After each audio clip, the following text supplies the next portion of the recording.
Bonjour tout le monde, bienvenue dans cette nouvelle émission de Flamme de Femmes. Aujourd'hui, j'ai l'honneur d'inviter Marianne Grasselli-Meyer. Bonjour Marianne, Mais bonjour Ludovic. tu vas bien? Oui, je vais bien. Je souris parce que c'est beau ton thème. Et je suis une femme de feu, donc ça, voilà, ça fait, ça fait écho. Oui, j'ai créé Flamme de Femmes justement à la suite d'Homme en Lumière que les femmes puissent nous témoigner de quelle flamme les habite et qu'est-ce qui les anime dans leur être. Donc, bon, on va commencer. Marianne, est-ce que tu peux te présenter pour les personnes de la communauté de la chaîne qui ne te connaîtraient pas encore?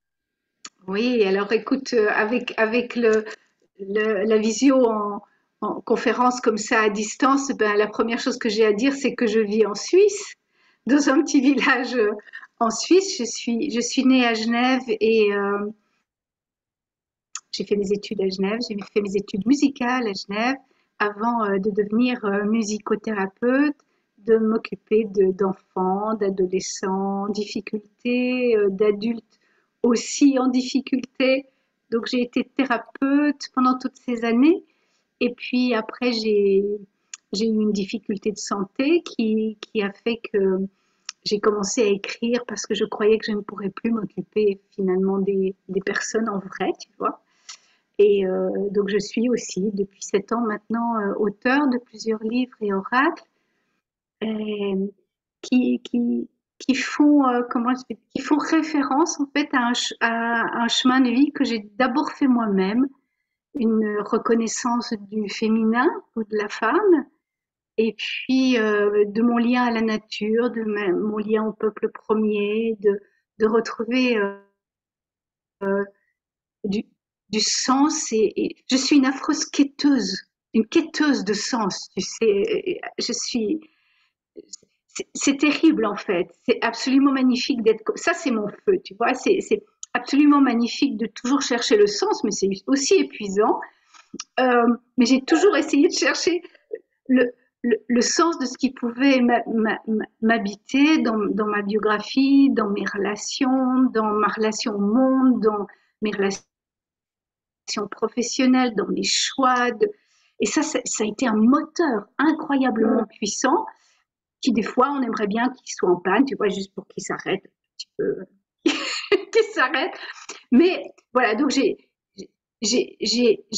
suis Sagittaire et j'ai l'impression que j'ai une immense flèche comme ça, tu vois, ma vie n'a été qu'une flèche qui avance, qui avance, qui avance, de sens en perte de sens, en reprise de sens, en envie de savoir pour moi, en envie de savoir comment d'autres peuples imaginaient le monde, comment c'est sans cesse chez moi. Et voilà, pour les personnes qui me connaissent pas, c'est nouveau, mais pour les personnes qui me connaissent bien, elles vont dire oui, oui, ça c'est vraiment, c'est vraiment Marianne.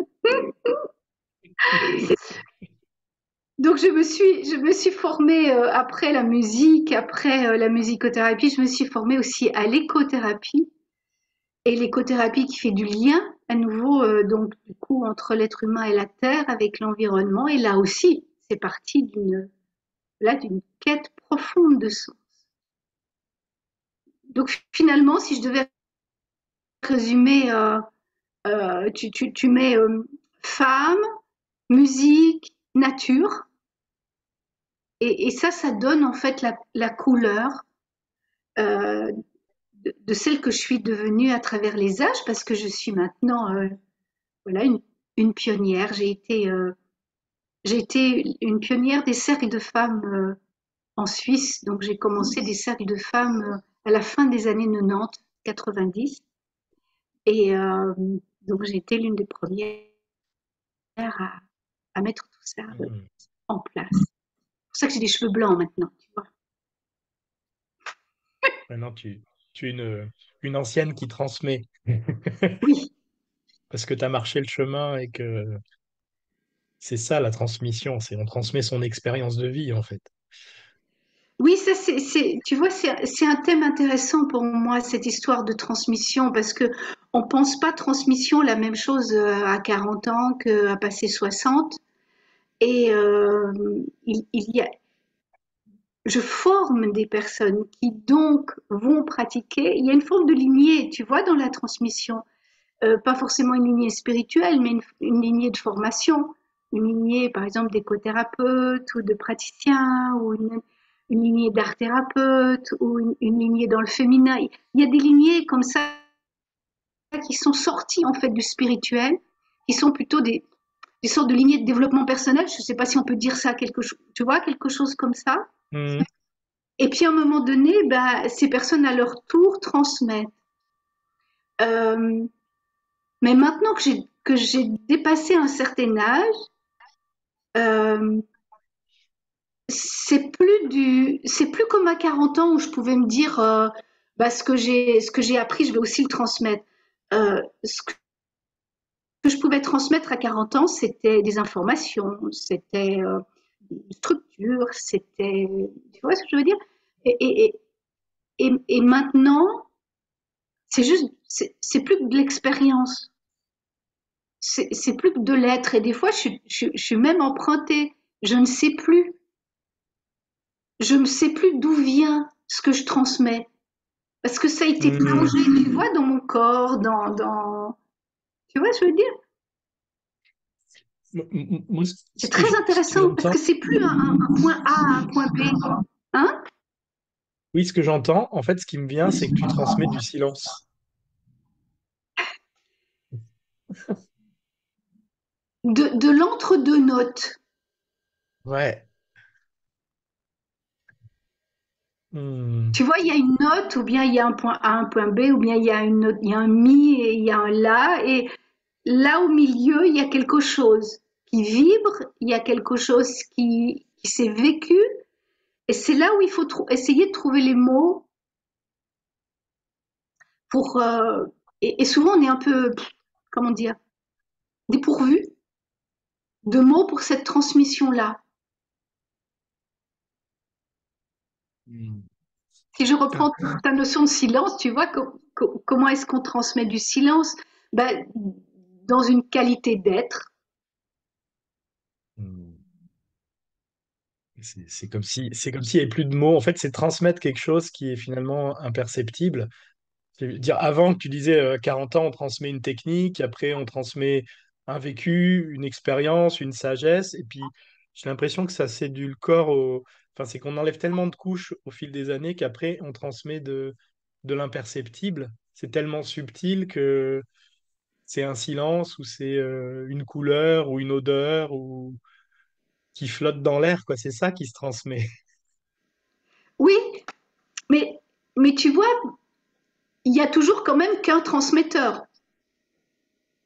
C'est-à-dire qu'il y a une qualité particulière. Alors, je ne sais pas si c'est la valeur,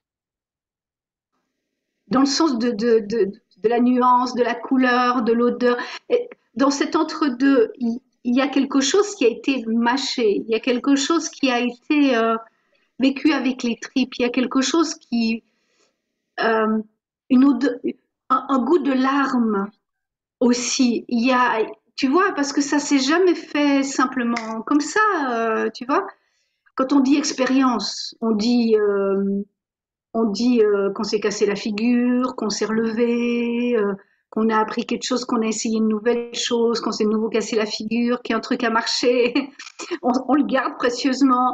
Et puis quand il y a une nouvelle situation, on le réessaye à nouveau, puis ça marche pas, bah, c'est une nouvelle situation. Ça, c'est l'expérience. Donc c'est plus, en fait, ça peut plus se mettre dans une structure. C'est complètement mouvant sans arrêt l'expérience. Et ça devient difficile ça devient difficile à transmettre, si ce n'est comme une sorte de substrat ou je ne sais quoi, quelque chose qui reste peut-être de la valeur humaine. Euh, et ça, par contre, ça doit continuer de tisser de la relation. C'est pas parce que c'est subtil que ça doit plus être retransmis, tu vois. Et c'est pas rien. Alors ça fait partie de notre humanité, C'est assez dingue quand tu penses. On accumule, on accumule, on accumule, hein, du savoir, etc. Puis après, on défait, on défait, on défait, on défait. Drôle de vie. Moi, ce que j'entends dans ce que tu disais, c'est que c'est comme si dans l'expérience, il y a l'expérience Yang, quand tu dis ben, on est tombé, on fait quelque chose ou on subit quelque chose. Et après, quand tu parles, j'entends, pour moi, c'est tu transmets l'essence, c'est tout le yin de l'expérience. C'est entre les deux fois où on est tombé, tout ce qui s'est malaxé à l'intérieur de nous, nos réflexions, nos doutes, nos interrogations, le chemin intérieur qu'on a fait, qui fait qu'on pourrait résumer l'expérience à, alors je suis tombé 3 fois dans ma vie, mais entre ces périodes dans lesquelles je suis tombé, c'est toute cette période intérieure de macération, de fertilisation ou de compostage qui fait que ça se voit pas parce qu'extérieurement, les gens ils vont dire bah oui, il est tombé là, et puis il est tombé 3 ans après, puis il est retombé 3 ans après, mais tout le chemin intérieur entre ces actions, en fait, c'est tellement fort et profond, mais ça peut pas s'expliquer. Toutes les réflexions qu'on fait à l'intérieur de soi, en fait, et j'ai l'impression que c'est, quand tu parles de ces entre-deux, c'est ça, de cette beauté du chemin intérieur, mais qu'on ne peut pas expliquer à l'autre, en fait. Non, et c'est ce qui fait tu vois, la voie de la sagesse, c'est pas une voie de conseil, en fait.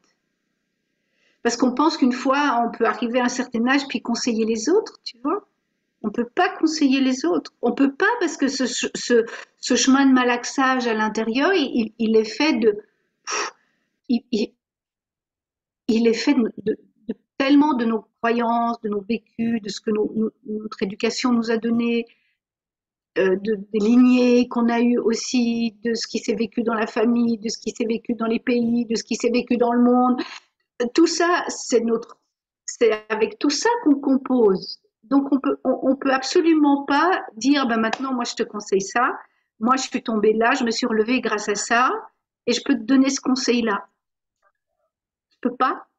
Tu peux juste partager l'expérience qui n'est finalement que la tienne. Mhm. Oh, mais on aimerait bien, tu sais, des fois, on aimerait Hmm. bien conseiller, mais pas pour faire celle qui sait, tu sais, euh, juste pour que les autres ne se prennent pas autant de baffes qu'on s'en est pris, tu vois. Alors on aimerait bien conseiller, mais ça marche pas, hein. Et oui, ça marche Ça pas, marche parce qu'on n'a pas le même chemin. pas. Non. Et Hmm. aucune personne n'a le même chemin que l'autre. Ça, c'est quelque chose, tu vois, je n'ai pas parlé tout à l'heure, mais je me suis, je suis accompagnante Toltec, donc la voie Toltec de Don Miguel Ruiz m'a accompagnée pendant toutes ces années, avec aussi la voie du doute, tu vois, la voie du doute avec un cinquième accord. Mais je pense que la première désillusion que j'ai apprise avec la voie Toltec, c'est ça, c'est on peut pas espérer que l'autre à côté de soi a le même chemin que nous ou pourrait emprunter le même chemin que nous. On est des êtres séparés. Et pour quelqu'un qui a besoin de relations comme moi et tout, c'était une terrible désillusion. Tu vois, même dans le couple, ça veut dire que tu te rejoins. Où est-ce que tu te rejoins si tu es toujours en parallèle? C'est, c'est, c'est, C'était un petit peu un coup de massue pour moi, tu vois. Hmm. Pourtant, c'est la vérité. Je crois fondamentalement que c'est une vérité. C'est-à-dire, on fait comme ça, et puis comme ça, et puis comme ça, et comme ça, mais on peut absolument pas se dire ce qui est pour moi, bon pour moi, vrai pour moi, ça va l'être pour toi aussi. Hmm. Donc, tu vois, ma pauvre quête de sens, elle est que pour moi. Hmm. C'est marrant ce que tu dis parce que moi, ça me fait penser à. Souvent, on se construit avec des modèles, alors qu'ils soient parentaux ou autres, hein. Et quand on est jeune, on a des idoles, des modèles, parce que ça nous aide à nous construire. Mais en même temps, on rêve toujours, enfin, de quelque chose qu'on n'atteindra jamais. Parce que si on a une idole, on se dit, ah ben, ça peut nous inspirer parce que ça peut parler d'un potentiel qui est à l'intérieur de nous, mais on ne pourra jamais être exactement comme un tel, comme un tel, comme un tel. Et c'est aussi finalement une sorte de souffrance parce que on se cherche soi-même à travers des personnes qu'on pourra jamais être. C'est étrange, hein. Ouais, tu sais, moi qui travaille avec la nature depuis des années, des fois je dis, la nature, c'est la spiritualité de l'évidence. C'est-à-dire qu'il n'y a que la nature pour nous ramener une fois vraiment à ce qui est. Enfin, je veux dire, tu vas pas pouvoir faire qu'un hérisson soit un ours, ou, enfin, tu vois ce que je veux dire? Et nous, on veut toujours être différent de ce qu'on est, plutôt que de creuser le sillon. Mais bon, soyons quand même un peu cohérents. Il arrive un moment donné où tu sais le sillon que tu es. Mais ça vient à un moment donné. C'est-à-dire, à un moment donné, tu te dis, là, c'est mon sillon, et maintenant je vais creuser ça. C'est-à-dire que je peux plus faire ça, et encore ça, et me développer encore là, voire encore faire 36 000 formations ou 36 000 thérapies. J'ai compris, mon sillon, c'est celui-là, mais je vais creuser. Tu vois, je vais aller au fond de ça. Mais ça arrive pas à 20 ans. C'est clair, tu vois, et sûrement pas à 30 non plus, tu vois. D'abord, il faut faire dans la fourmilière, tu vois, il faut aller dans tous les sens, mais, mais ça arrive. Ce jour-là arrive et c'est un truc un peu inexplicable, profond, où tout d'un coup, tu sais, alors il y a des gens qui disent c'est ma mission de vie, mais c'est un peu pompeux, mais j'aime mieux le sillon parce que je suis terre à terre. Mais à un moment donné, tu te dis, ah oui, c'est ça que je dois faire. Et puis tu le fais. Et tu fais plus rien d'autre. Et là, tu commences, alors vraiment, d'après moi, à, à être congruent, pouvoir être congruent, c'est-à-dire pouvoir penser, agir, oui, euh, dans une seule lignée, dans un alignement personnel. Sinon, on doit se chercher par rapport aux autres dans un premier temps. Ouais.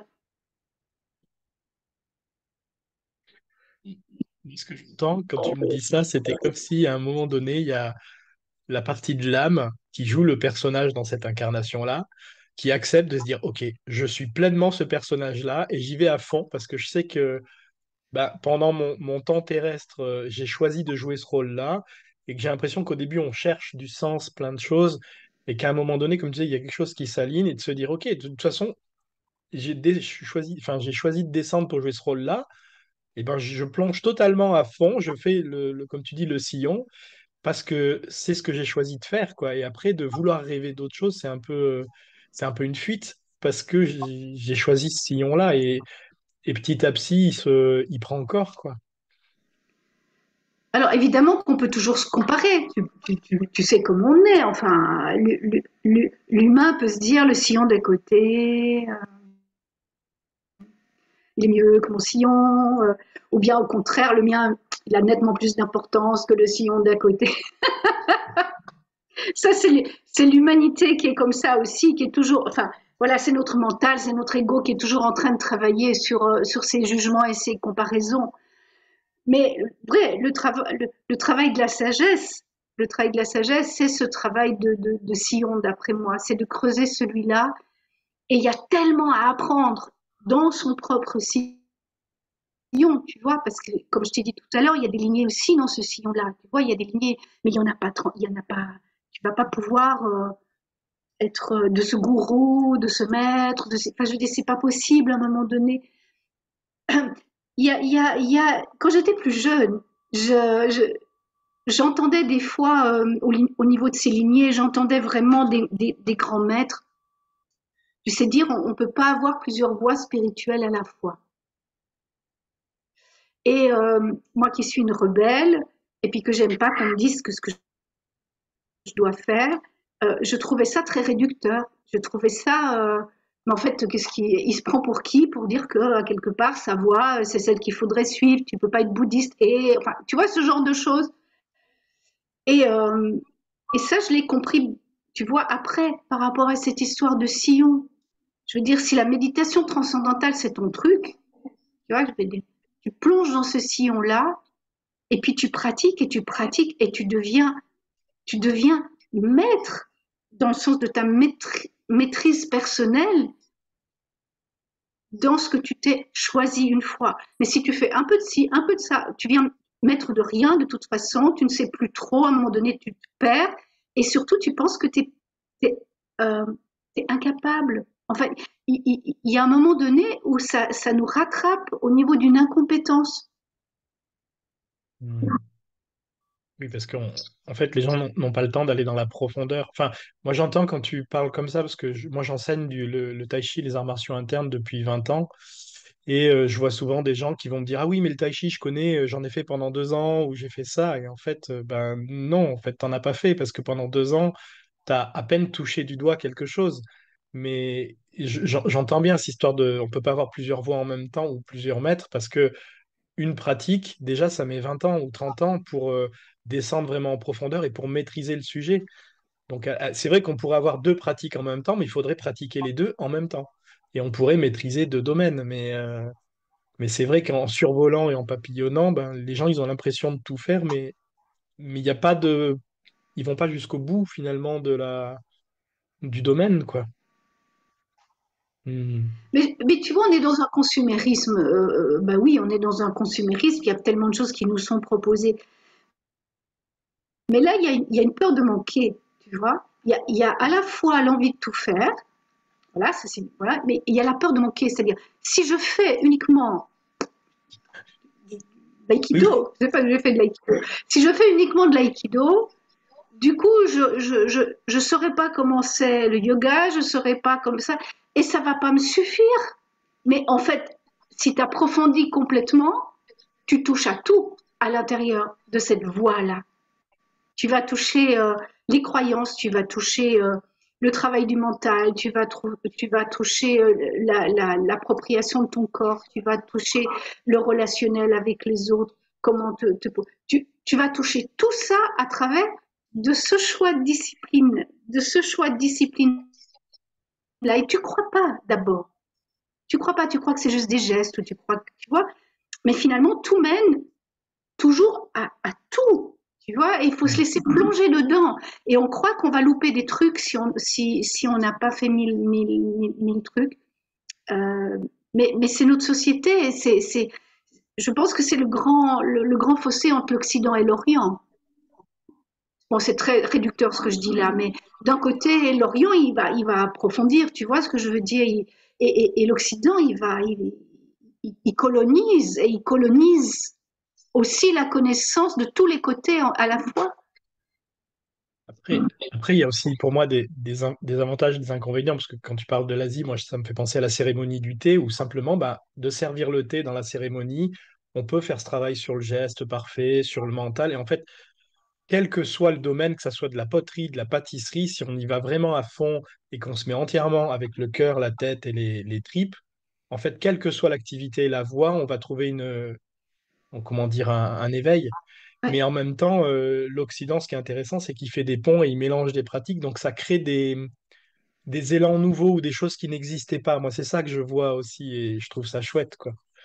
Oui, bah je me suis découvert à travers, à travers la connaissance de peuples amérindiens.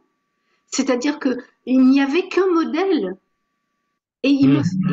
et ce modèle m'enfermait et c'est dans cette ouverture, tu vois, à une autre manière de voir le monde, une autre manière de voir la femme, une autre manière de voir notre lien au monde, non plus séparés, mais proches, partenaires, enfin pas unis, mais partenaires. Euh, Ça a changé complètement ma vie. Donc oui, tu vois, il faut traverser parfois des océans. Mais là, à nouveau, est-ce qu'il faut connaître tous les peuples? Est-ce qu'il faut, tu vois? Peut-être que le Hmm. chamanisme de Mongolie suffit. Peut-être que de connaître la voie de l'ayahuasca au Pérou suffit. Pourquoi est-ce qu'il faudrait et le Pérou, et la Mongolie, et les Navajos, et, tu vois, pour prendre cet exemple autour du néo-chamanisme, là aussi, je pense qu'on peut creuser un chouette sillon parce que tout d'un coup, enfin, moi, j'ai eu une révélation. Moi, j'ai eu une révélation d'un autre, un autre mode de fonctionnement qui, nous, qui n'existait plus chez nous. Hmm. Moi, je crois bien que les deux, en fait, les deux sont, tout est juste. Parce que t'as ceux qui vont se mettre dans une voie traditionnelle et qui vont l'explorer à fond, mais je pense aussi qu'on est dans une ère où on a besoin de créer des choses nouvelles, donc d'avoir un terreau de tradition, comme là tu disais, ben, tu es allé voir les Indiens d'Amérique du Nord, il y en a d'autres qui vont voir des Tibétains, des choses comme ça, c'est de s'asseoir sur ces traditions-là, mais j'ai l'impression que c'est de faire avec ce qui nous inspire et nous anime pour créer des nouvelles lignées, en fait. Mais on voit en ce moment, il y a plein de choses tout autour, des gens qui vont utiliser des bases de ça, et qui finalement, ils créent leur pratique et leur lignée. Et bien cette lignée, dans une, deux, trois générations, ça sera une nouvelle lignée. Et Oui, moi, je trouve oui, ça hyper riche, en fait, parce que oui, c'est plein d'angles de vue nouveaux. Et, c'est beau. C'est beau, parce que c'est vivant. oui, oui, tout à fait. Et ça reste toujours en mouvement. Le sillon, il est personnel. Tu vois, il y a deux niveaux là différents, hein. Il y a l'histoire vraiment de la lignée, de la transmission, etc. Mais pour que tu puisses transmettre cette lignée-là, il a fallu à un moment donné que tu quand même en profondeur. Et puis, mais des fois, certains peuples parlent des nations arc-en-ciel, tu sais, des peuples arc-en-ciel, qui sont vraiment de toutes ces couleurs-là et qui font qu'une tradition peut se mettre avec une autre, etc. Et qu'on on est tous à œuvrer, on est tous à œuvrer actuellement pour subsister sur cette planète, quoi. Enfin, je veux dire, on en est là, on est en train de changer la conscience, donc autant être nombreux à le faire. Hmm. Moi, j'aimerais bien aborder avec toi, en fait, les éco-rituels, parce que tu as quand même créé un mouvement, une école, je ne sais pas comment on pourrait appeler ça, de... parce que tu te nommes un peu écothérapeute, donc en lien avec le vivant et la nature. Et qu'est-ce que c'est les éco-rituels? Qu'est-ce que... Bon, j'imagine qu'il y a de la sagesse amérindienne, il y a du féminin, il y a de la nature, mais parce que j'ai l'impression que ce qu'on est en train de dire, on parle de nouvelles lignées, tout ça, tu l'as fait, enfin tu le fais avec l'école des éco-rituels. Et alors, qu'est-ce que c'est exactement? Ouais. Alors, je vais juste refaire un petit tour en arrière avec l'écothérapie. En fait, l'écothérapie est née dans les années enfin, 90 pour moi, 90 pour toi. Euh, euh, et puis, c'était Maud Séjournant à l'époque qui a écrit Le Cercle de vie, etc. Maud Séjournant qui a créé ce mot d'écothérapie parce que c'était destiné qu'à des thérapeutes. D'abord, c'est une précision à avoir, c'est-à-dire que c'était uniquement des thérapeutes qui étaient déjà formés. Ça pouvait être des psychologues, ça pouvait être des thérapeutes, des gestalt, des art thérapeutes, bon, etc. Des thérapeutes formés qui se spécialisaient dans la connaissance de comment les peuples premiers en fait soignent, guérissent en lien avec la nature. C'est-à-dire que la guérison principale vient de notre séparation d'avec la nature. Donc, éco, la terre, notre maison, etc., la thérapie, on met ça ensemble, on fait de la relation ensemble, et puis on va amener ça. Et puis, le mouvement s'est étendu, et c'est comme, si tu veux, à l'intérieur de l'écothérapie est venu les bains de forêt, la sylvothérapie, tout ça fait partie, en fait, de ce qui est devenu un grand mouvement de thérapie en lien avec la nature, ou thérapie verte, ou enfin, voilà. Mais il y a plein, en fait, il y a plein de manières de pouvoir être en lien avec la nature. Alors, moi, ce qui m'importait, c'était d'amener la notion du sacré. C'est-à-dire que, enfin, voilà, ça c'est l'histoire de ma quête de sens personnel, mais j'avais besoin d'accompagner les gens, enfin, je me suis rendu compte qu'il y avait un besoin d'accompagner les gens à travers tous ces moments de dissociation. Alors, c'est pas que les grands passages initiatiques. Les peuples et nos traditions aussi, on a les grands passages initiatiques. Euh, mais c'est la multiplicité de ruptures dans lesquelles on est dans notre société. Si tu réfléchis, c'est assez dingue. Enfin, je veux dire, euh, je me suis mariée 3 fois, j'ai changé, j'ai eu je ne sais pas combien de lieux de travail différents. J'ai déménagé, en 10 ans, j'ai déménagé 5 fois. enfin, je veux dire, on est sans arrêt en train de créer des ruptures et on n'a plus le temps en fait de se poser pour créer des passerelles et savoir qui on est là à travers de ces ruptures. Donc il manque des passages. Il manque clairement des passages qui ne sont pas seulement les grands passages traditionnels du baptême, tu vois, enfin, du mariage, de la mort, d'initiation éventuellement traditionnelle, de passage de degré initiatique, je veux dire, au niveau du développement de soi. Il y a plein de trous. En fait, on est des êtres à trous. Et qu'est-ce qui, pour moi, refait tissage? C'est le sacré. Hmm. Tu t'entendrais très bien avec mon épouse. Il y a Parce qu'elle pourrait avoir exactement le même dialogue. Euh, en fait, moi, ce que j'entends dans ce que tu me dis, c'est que finalement, l'éco-rituel que tu proposes, c'est honorer en conscience le vivant. Ça veut dire que pour moi, le vivant, bah, finalement, ça se retrouve dans le quotidien. Ça veut dire que bah, on pourrait aller cuisiner et honorer le vivant quand on cuisine, quand on débute une journée, en fait, finalement, c'est ramener du sacré dans le quotidien, ce que j'entends oui, dans ce que tu dis. oui. Peut-être par des actes posés pour que ça soit, pour que la conscience, elle puisse acter, OK, je l'ai fait, donc la conscience peut se le ramener à soi, mais finalement, si j'extrapole plus loin, c'est de ramener le sacré dans tout le quotidien, tout le temps. Mais c'est ce que les peuples premiers nous ont toujours appris. Tu vois, tous les règnes sont sacrés, tous les éléments sont sacrés. Une pierre est sacrée. Je ne suis pas plus qu'une pierre. C'est un autre. Tu vois, une pierre c'est autre, une plante c'est autre. Mais tout ça, vibratoirement, nous sommes tous liés. Tu vois, donc il y a pas d'hierarchie. Donc, alors moi, ce qui m'importe, c'est de rendre le sacré, mais de faire des cérémonies qui sont en lien avec la nature. C'est-à-dire que euh, pour que ça soit des éco-rituels, il faut que ces cérémonies aient lieu non pas seulement en nature, c'est-à-dire du genre je vais dans un parc, il fait beau, c'est joli, tu vois, mais que la nature soit une partie prenante. Hmm. Est-ce que je vais utiliser tel et tel moment de la journée et pourquoi? Est-ce que je vais utiliser tel et tel élément? Est-ce qu'on va travailler avec l'eau ou bien avec le feu? Est-ce qu'on va aller vers un arbre? Est-ce qu'on va plutôt s'intéresser à aller vers la pierre? Est-ce que c'est un paysage qui va s'ouvrir sur tout ça, cette quête du paysage qui nous dit quelque chose va faire complètement partie en fait du rituel, ce qui fait qu'on ne fait pas un rituel seulement pour soi, pour amener du sacré et du tissage. Au moment où ça se vit, parce qu'il faut une pratique quand même pour voilà, accompagner les personnes, vient cet élément, ce bonus dont on s'imaginait pas qu'il serait là, c'est-à-dire notre appartenance au vivant. Hmm.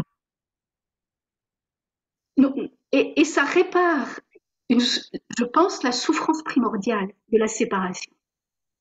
Pourquoi est-ce que Hmm. tu viens faire un rituel pour avoir plus de légèreté et qu'il y a tout d'un coup une plume qui, tu vois ce que je veux dire? Ces synchronicités-là, mais ça te fait fondre. Hmm. Parce que tu croyais que tu étais séparé. Tu croyais toujours que tu étais, depuis que tu es né, tu crois que tu es séparé. Et donc, du coup, tu fais un rituel pour un truc, ok, pour un passage à la retraite, pour machin, etc. Et tout d'un coup, la nature est là et elle te dit un truc fondamental. C'est magique.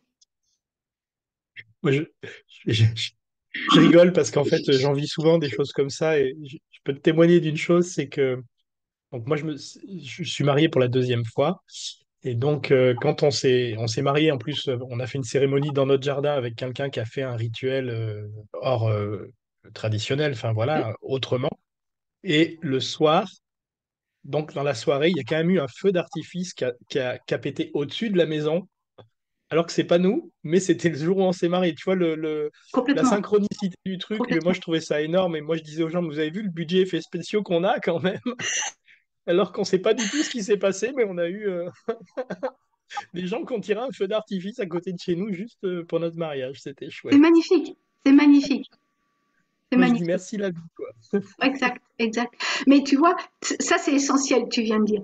Le merci, c'est-à-dire la gratitude.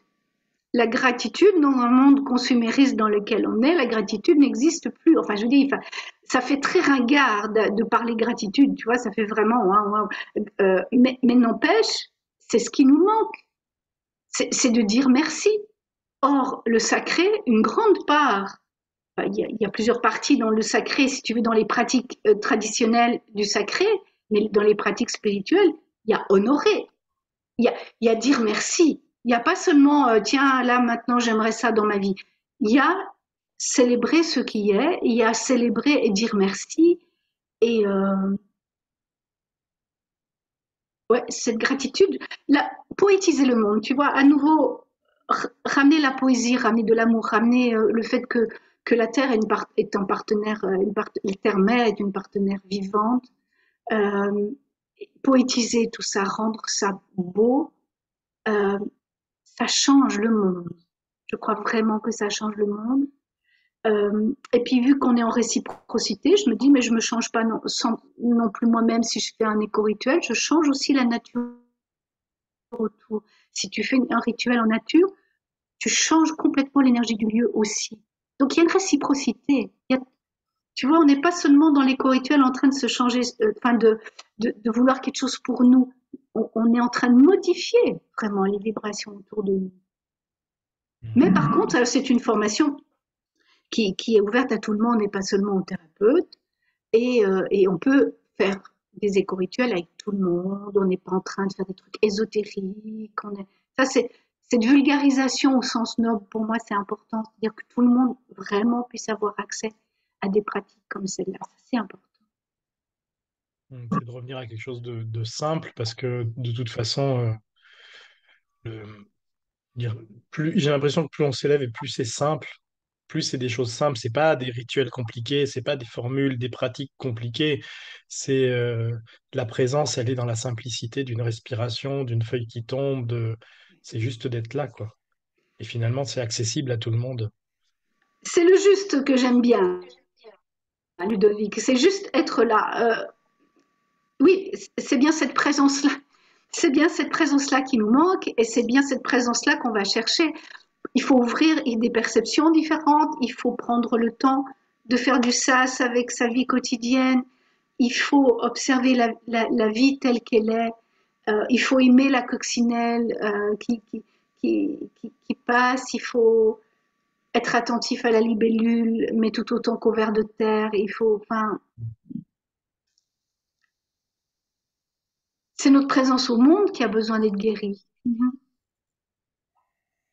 Ce que j'entends aussi, c'est que finalement, toutes nos souffrances ou le côté dysfonctionnement, c'est parce on est en dehors des rythmes, des lois de la nature, enfin des lois du vivant. J'ai l'impression que en se coupant de la nature, on s'est coupé des lois naturelles. Alors, pas que de la nature biologique, mais de la nature aussi énergétique, enfin, des lois naturelles quelles qu'elles soient, et qui fait que tout ce dérèglement fait tous les déséquilibres humains, pathologiques, sociétaux.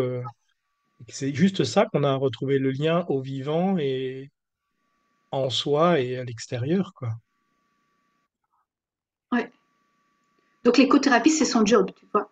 L'écothérapeute, c'est son job. C'est de ramener du rythme, c'est de ramener au grand cycle des saisons, de ramener au grand cycle de la vie, et donc au passage, forcément, de la vie qui sont, que nous vivons tous, y compris les micro, les micro-passages dont on a besoin. Et, euh, et le sensoriel, c'est-à-dire que c'est pas du tout une voie de visualisation, par exemple. C'est vraiment une voie sensorielle. C'est Mm. aller sentir, tu vois, toucher, parce que là aussi, notre corps, il a complètement été coupé. Mais tu sais, c'est intéressant parce on fait des bascules dans nos civilisations. Hein. Il a fallu qu'on se, il a fallu qu'on se, euh, qu'on sorte de notre lien fusionnel à la nature. Il a fallu ça. Il a fallu ça à un moment donné pour aborder la technologie. Enfin, tout ce qu'on a pu aborder, on n'aurait pas pu le faire si on était seulement collé à la nature. Et c'était un immense sentiment de liberté que de pouvoir se décoller de cette nature. Tu vois, de ne pas être seulement que des femmes procréatrices, par exemple. Que la femme soit Mm. seulement une mère qui procrée. Il a fallu une certaine liberté et quelque chose qui nous sorte de là pour qu'on puisse aussi décider de ne pas avoir d'enfants, d'avoir une vie épanouie professionnellement. Tu vois, il y a plein de choses, en fait, où c'était nécessaire, finalement, qu'il y ait une dissociation pour acquérir plus de liberté individuelle. Le grand mot est là, individuelle. Et mais maintenant, ça a été, voilà, c'est les coups de balancier de nos civilisations, ça a été trop loin. Et là, on doit réapprendre non pas à se fusionner avec la nature parce que ça, on peut plus. Ce n'est plus, on est trop individualisé déjà pour pouvoir. On est déjà défusionné, tu vois, mais trouver un partenariat. Mm. J'ai l'impression que c'est comme si c'était, tu vois, le premier mur, c'était la fusion, le deuxième mur, c'était l'individualité, et que maintenant, le but, c'est de trouver la jonction entre les deux, de se dire le défi qu'on a, c'est d'être un individu au milieu du tout, en Oui, relié au tout, alors que c'est pas relié. un individu séparé, c'est OK, j'ai un chemin individuel à faire, mais comment, mon défi, c'est comment je le vis en harmonie le plus possible avec mon environnement et le tout autour Oui, sans être ni dans un excès ni dans l'autre, quoi. Et c'est un équilibre permanent. oui, et on retrouve notre manque de conseils de tout à l'heure. Mm. C'est-à-dire, il n'y a que soi, avec soi, qui peut trouver comment faire. On ne peut pas avoir de dogmatisme écologique non plus. Parce que ce Mm. qui marche pour nous ne marche pas dans un autre pays ou dans un autre continent. On peut pas. Tout est hyper, en fait, c'est nous avec nous. C'est une responsabilité individuelle. Alors collective, on est d'accord parce que aussi, mais on peut pas donner de conseils. Maintenant, c'est ça que tu dois faire, le zéro déchet, machin. On peut pas non plus. C'est c'est- c'est- c'est fou. Ça demande un travail sur soi. Hein. C'est passionnant. Mais c'est d'une grande exigence, en fait. Notre temps est d'une grande exigence. Mm. C'est, j'ai l'impression que ce qui est justement ce qui est, dont tu parlais tout à l'heure de retrouver du sacré dans le quotidien, en fait, c'est ça. C'est ce sacré, c'est comment moi je m'insère dans l'ensemble en respectant qui je suis, en respectant le vivant autour et en étant capable de me sublimer comme en étant capable de sublimer le monde autour de moi. Tu vois, parce que pour moi, l'éco-rituel, c'est en même temps, en tant qu'être humain, je suis là pour sublimer la nature, sublimer les plantes autour de moi et je les honore en faisant justement ce rituel-là, en remettant une autre vibration à l'instant T où je suis là parce que finalement un prêtre quoi qui vient officier et finalement à chaque instant je peux être un prêtre qui vient officier qui vient sublimer le vivant quoi. Ouais, Hmm. ouais. Merci pour ces mots. Mhm. Bon, au passage, je vais quand même parler parce que on parlait du sacré. Alors je l'ai là sous la main, je vous le montre Ah, un petit peu parce que oui, Marianne, elle a sorti un petit oracle du sacré avec des petites cartes qui nous permettent de finalement de reprendre conscience enfin, dans ton oracle. Moi, je l'ai vu comme ça, c'est reprendre conscience justement du sacré dans le quotidien et de voir que ok, je peux ralentir à chaque instant et que je peux réhonorer le sacré dans ma vie, dans mon quotidien, même sur des petites choses, pour me dire non, mais finalement, c'est comme si ça, moi, les petites cartes, ça me ramenait à moi, de me dire ok, je peux revenir là, de m'honorer, de voir que ce que je vis, les synchronicités tout autour de moi est sacré, et je reprends mon chemin. Et c'était ça, ça permettait des petites respirations, en fait. oui. Ouais, merci de ce témoignage-là par rapport au cas. Moi, je sens bien que c'est comme un temps suspendu à un moment donné. Vraiment comme un temps suspendu où j'ai l'impression que ça se dilate. Tu vois, le sacré, ça dilate. Enfin, je veux dire, si tu dis à quelqu'un, tu es sacré pour moi, ça veut dire que la personne, elle est précieuse. Elle est précieuse pour toi, elle a une dimension d'amour où tu lui donnes une dimension d'amour différente, tu vois. Donc si tu dis ce moment va être sacré, et tu lis la carte, tu fais ce qui est écrit là, ou tu restes. Cet instant-là, c'est une dilatation de l'âme, tu vois. C'est fou et il n'y a pas besoin d'avoir toute une cérémonie là autour. Mais de capter cette dilatation fait que, à la fois, moi j'aime bien ton mot de sublimation, c'est-à-dire qu'on se sublime soi-même, on sublime notre environnement qui est là, ou les personnes qui sont là, ou les plantes qui sont là, euh, oui, ça fait ça, hein, ça, ça ouvre. Et c'est intéressant parce que, à nouveau, c'est aussi comme ça. Enfin, c'est aussi comme ça. C'est pas seulement, ça se dilate pas seulement comme ça se dilate comme ça parce qu'il y a moi qui fais un geste et il y a le ciel, il y a la terre, il y a le monde, il y a la nature autour, tout ça autour, le ciel là autour qui est en même temps témoin de ça. Et ça s'ouvre, moi, ce que je l'image que je voyais, c'est une sphère, c'est une bulle qui grandit. Donc une bulle, elle grandit autant sur les côtés Yes. que dans l'axe et elle se connecte à plus haut en s'ouvrant, quoi. Ouais. Mais moi, j'aime bien, il y a un mot que tu as employé qui m'a vachement touché là, à l'instant, c'est quand tu disais, quand cet instant il se dilate, c'est qu'un instant il est précieux. Et je me disais, il y a plein de moments où, parce que souvent on veut voir le sacré dans des bons moments, se dire, ah oui, là, cet instant, je vis un super moment avec une personne assez sacrée, tout ça, mais finalement, moi, ce qui me vient avec le mot précieux quand tu disais, c'est de voir chaque instant comme un instant sacré et pas notamment que les instants agréables et que des fois, on vit des... Voilà, moi, exactement, la situation d'hier, j'ai eu une confrontation avec mon épouse sur un truc qu'elle m'a renvoyé d'un comportement que j'avais où je vois que j'étais en bug, enfin dans une ombre, dans quelque chose qui était bancal que j'arrivais pas à dépasser. Alors ça a été hyper douloureux à ce moment-là, mais cet instant, il est sacré, puis justement, il est précieux parce que ça a été tendu, mais on a pu se retrouver 20 minutes après pour se dire, OK, qu'est-ce qui s'est passé là? Et de me dire, oui, mais regarde, en fait, là, t'es comme ça. Ah oui, c'est vrai que j'avais pas vu que j'étais comme ça. Et c'est clair que c'était un moment qui a fait très mal, qui a Ouais. été très désagréable de pouvoir revenir à l'intérieur de soi, parce que moi, je me suis jugé un peu pas bien, tu vois, de me dire, bah, j'ai un comportement qui n'était pas adapté, enfin, qui était complètement bancal à ce moment-là. Mais qu'est-ce que ça pouvait être précieux de pouvoir revenir là-dessus et de se dire, c'est pas. Enfin, moi, j'ai envie de mettre l'accent où les instants sacrés et qui sont précieux, c'est pas que des instants de transcendants, très beaux, magiques, où j'ai une super émotion. Ça peut être aussi bah, de révéler l'épine que j'ai dans le pied à ce moment-là, bah, c'est précieux, ça aussi, quoi. Enfin, ça, je trouve ça chouette de pouvoir le voir et de le nommer, quoi.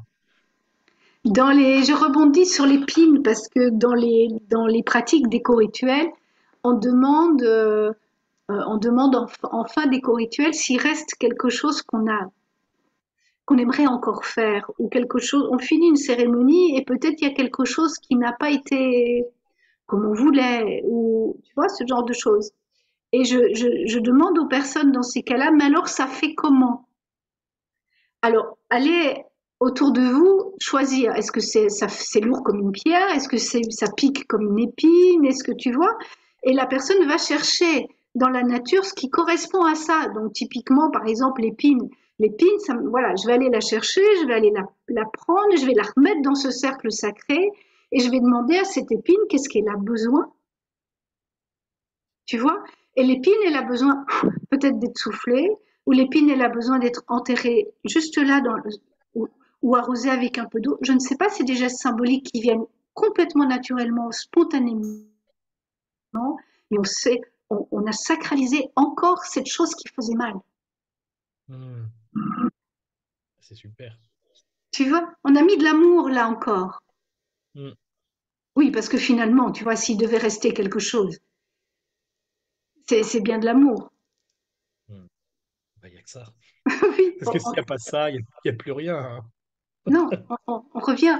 Tu vois, tous les sillons vont toujours nous amener là, toutes les grandes traditions vont toujours nous amener là. Euh, et c'est pas sentimental, hein, je pense qu'on se comprend bien. C'est- Hmm, hmm. Oui, Waouh. le sacré est précieux. Le sacré, c'est redonner du précieux à la vie. Oui, oui. Ouais. Hmm. Et à soi, c'est-à-dire que c'est une valeur. C'est intéressant quand même l'histoire de la valeur personnelle, tu sais, parce qu'on est quand même dans un monde très individualiste, très voilà, on se croit, on veut, on gonfle un petit peu comme dans le conte, tu sais, comme ça. Euh, je sais plus pourquoi je voulais dire ça. J'ai eu tout d'un coup l'image du conte qui m'est venue, mais l'histoire du bœuf, tu sais, je sais plus, tu sais, la grenouille qui veut devenir un bœuf, ou je ne sais plus. Tu vois, on est un petit peu dans cette flatulence et gothique. Mais vraiment, je me suis vraiment perdue en route, donc je ne sais plus où je voulais en venir. Mais j'étais dans cette histoire d'essentiel, Hmm. d'individu.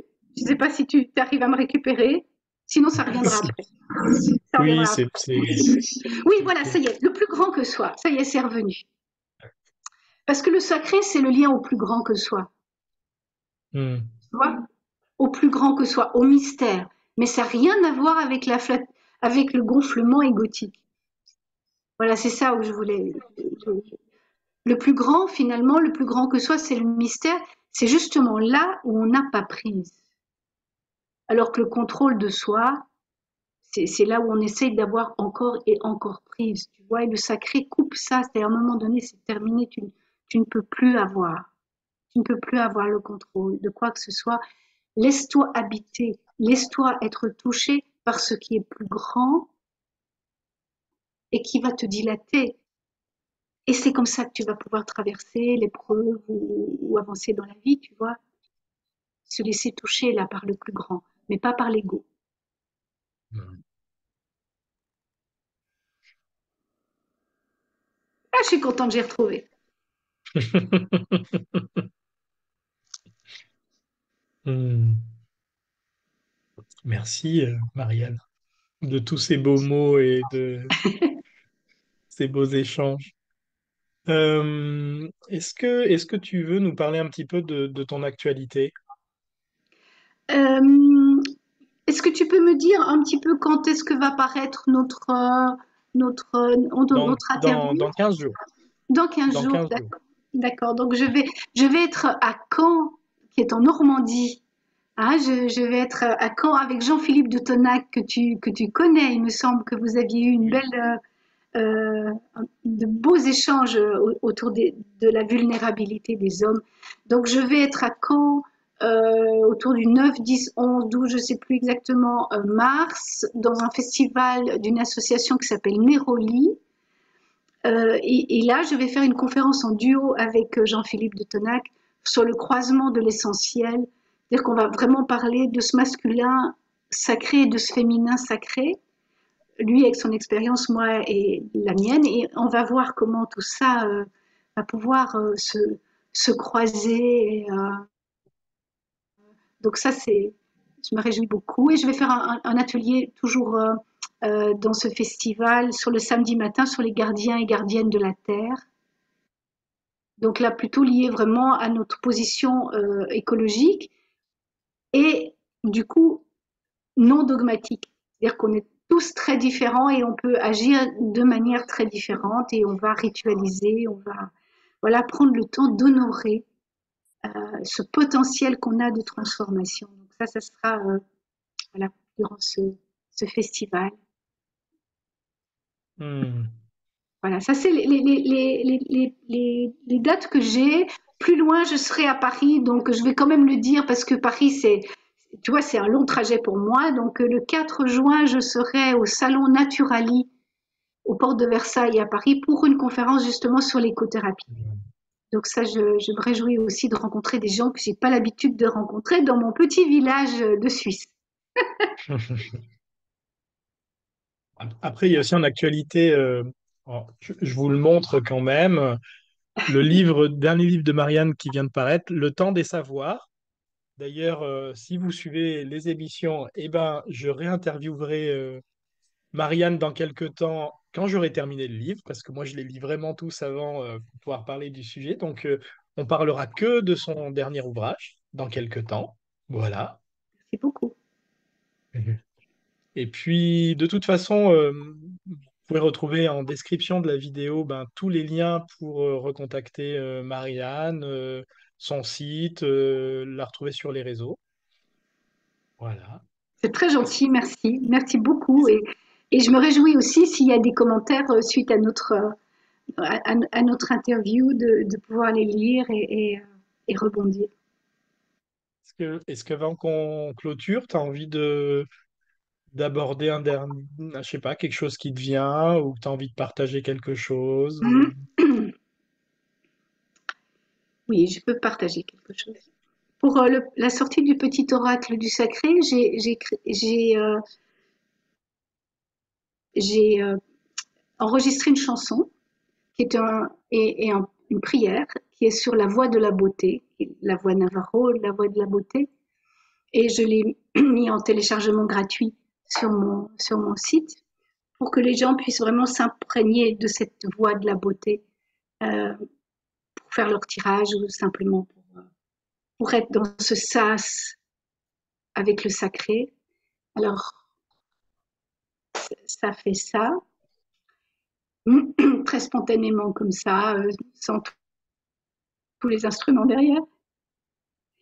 Chaque pas en beauté, la beauté devant moi, derrière et autour de moi, au-dessus et sous mes pas.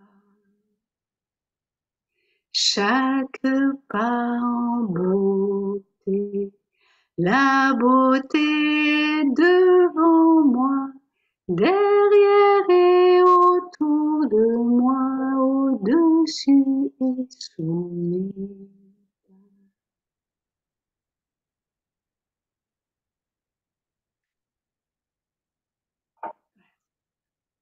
Merci, Marianne, de ce super cadeau.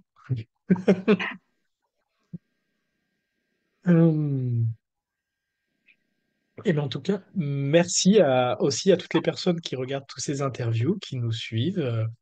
Moi, j'ai été très honoré d'échanger avec toi, Marianne. Je suis très heureux de pouvoir te retrouver dans quelques temps pour un prochain interview sur ton livre. Et puis, je te souhaite une très très belle journée alors. Merci à toi aussi et à tous ceux et celles qui nous ont écoutés. Et belle journée à vous. À la prochaine interview.